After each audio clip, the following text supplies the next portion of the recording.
Alright, this is another video on the whole 9 to 5 and the whole 9 to 5 where people will be working for set times at set units when that's not actually applicable anymore.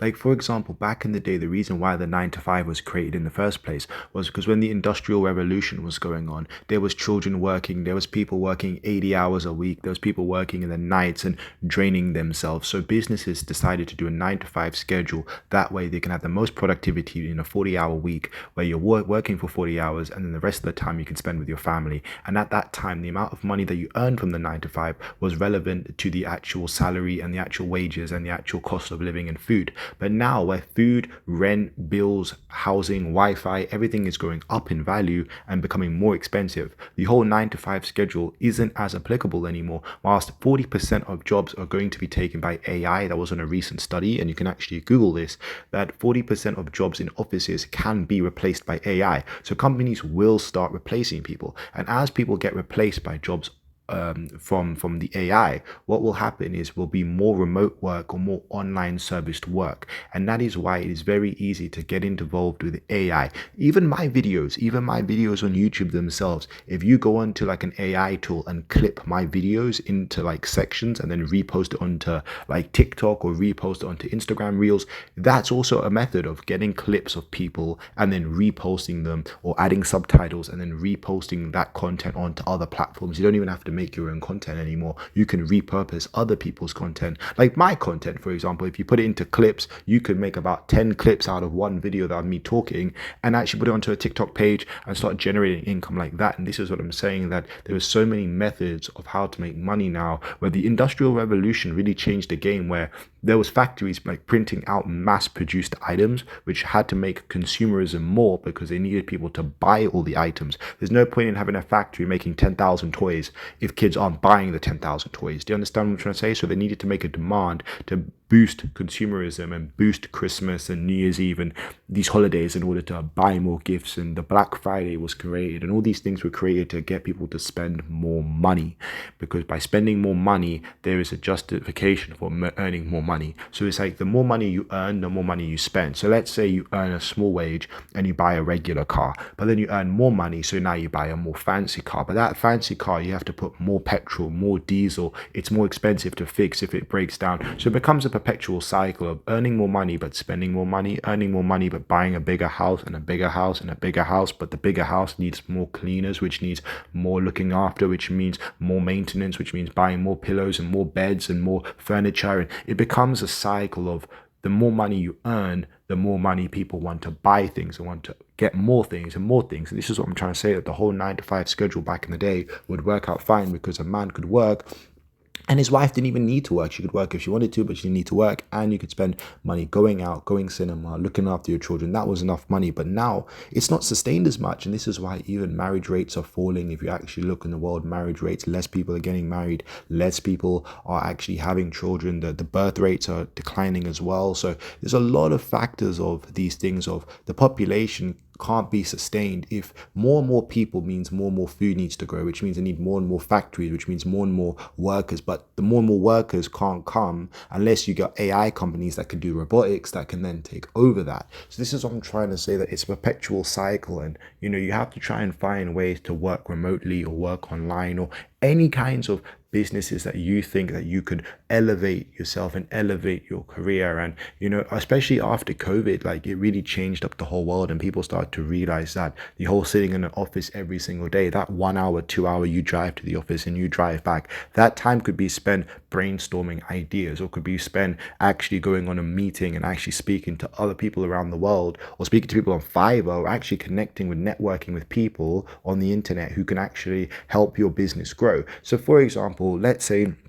you find someone, let's say you go to Africa, right? And you find a guy who knows how to tame lions. For example, you speak to him and you say, look, I'll get you on a plane ticket. We can come to, let's say, a show in Vegas or a show in London and actually do a live performance. He's getting money, you're getting money, you're building the network. Let's say you see a small shop, and you see a small shop in a corner store, and they're selling, let's just say they're selling slushies and they're selling drinks and mixers. You could then promote that off licensed store and actually make a page to promote him so he comes up on Google. It's a thing called SEOs. You do SEO optimization, which means he can come up on Google, which which means he can then promote his business. So when you go into Google and you search, okay, I want a drink or cocktail bar near me or restaurant near me or whatever, his alcohol district can come up on Google. So this is the thing, is there's a lot of small businesses that aren't on Google or aren't on Waze or aren't on Google Maps, and it's one of those ones that I can just promote their business just by doing that. You can make thumbnails for creators as well. A lot of creators online, I make my own thumbnails, but a lot of people actually want to get someone else to make their thumbnails or someone else to make their content, or monetize or promote it on X or Twitter or Facebook or whatever. And you can actually reach out to people who know more about Snapchat or more about social media than you, because there's always people who know more than you. Like, that will always happen in any industry. There's someone who knows more about cars than you, or someone who knows more about something than you, and everyone has different skills. And this is what I'm saying, that the whole 9 to 5 of everyone sitting in the office doing the same job for one company, it's more now companies are also getting contractors. I've actually looked online at different jobs, and a lot of jobs are actually having a 4-month contract or 3-month contract or temporary contract, because they want someone who can come in the business, do the job and leave. Then hiring someone for a whole year and their productivity starts to go down here by the 9th month, 10th month, 11th month. They're not even doing as much work, or they've got lazy. Whilst doing someone for a 3-month contract, the companies can know that they're going to hire this person from this set time to this set time, and it's easy on their books as well of who they need to hire for a set business. So even when it comes to Netflix, if they're doing a documentary, they could hire someone for 3 months to do that documentary and leave, compared to if they're doing like a whole TV series, which is let's say a 10 series or like a 5 seasons of a show, 10 episodes each, and they want to have that same director run for long. That's why there's a lot more reality TV shows, because reality TV shows, you don't even need to hire actors. You literally can just get any people who want to be famous and put them on a show and say, hey, we're going to put you on this show called Love Island, or we're going to put you on this show called Reality TV this, or some beach reality TV show. Get a bunch of good looking people, put them on an island somewhere and get them to talk to each other or whatever, get them to do tasks or whatever. And these whole reality shows of dating shows and all these kind of reality TLC type shows, you don't need actors. You can just get people to just put mic them up, make them good looking, put them in some nice outfits, and it's really easy content to make. And this is why there's a lot of documentaries or like channels like Jubilee blow on YouTube, because they literally just get people who disagree with each other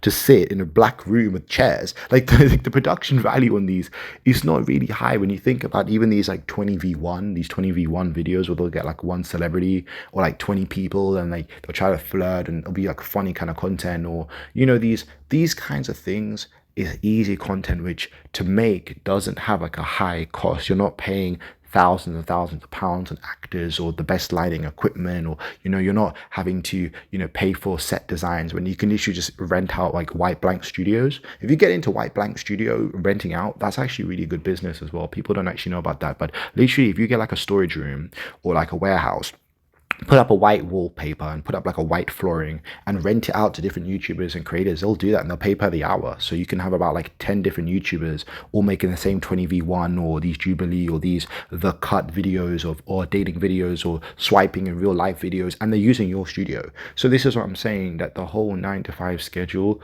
was good back in the day, but after the internet's come out and YouTube's come out and online has come out, and the amount of people on Kick literally just live streaming. I've walked around the center, like I've walked around the malls and I've seen people on their phones just recording like live streamed videos, and it's like they're doing this in real life challenges and things, and they're generating money off methods that would have never been possible before. And even when it comes to shops, like a lot of the times if you actually speak to managers in shops and buy items in bulk, like sometimes if you say to the manager that you want to buy an item in bulk, you can then resell that item, and sometimes they can give you a discounted price because you're buying, like let's say you're buying 100 of them or 300 of the item, give you a discounted price. You build a connection with the managers in some of these businesses. You can then resell the products online because they don't want to sit there and sell online, or they might not have the audience for it, you know what I mean? So there's always chances of repackaging things. If you get into packaging businesses, get into making cardboard boxes for businesses, you can then sell those to small independent businesses who don't want to go through Amazon or don't want to go through DHL